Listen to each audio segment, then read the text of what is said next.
আজ আমরা সেরকম কয়েকটি আমলের কথা বলবো, যে আমলগুলোর মাধ্যমে আমাদের বিপদ আপদ এবং মুসিবত আল্লাহ রাব্বুল আলামিন দূর করবেন, লাঘব করবেন এবং বিপদ আপদেও আমাদেরকে আল্লাহ রাব্বুল আলামিন মানসিকভাবে প্রশান্ত এবং স্থির রাখবেন।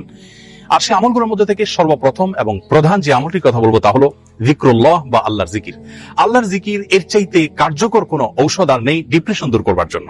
কোরআনে কারীমে আল্লাহ তাআলা বলেছেন, আলা বিযিকরিল্লাহি তাতমাইন্নুল কুলুব। আল্লাহ তাআলার জিকির এর মাধ্যমে মানুষের অন্তরসমূহ প্রশান্ত হয়ে থাকে।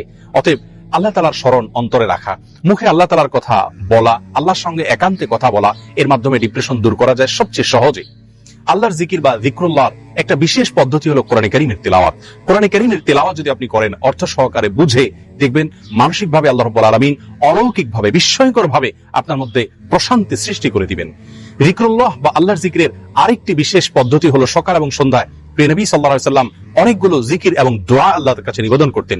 সেগুলো যদি আমরা নিয়মিত করতে পারি তাহলে সেক্ষেত্রে যিকরুল্লাহ এর মাধ্যমে দুশ্চিন্তা এবং ডিপ্রেশন থেকে বাঁচার উপায় আমরা খুঁজে পাবো ইনশাআল্লাহ।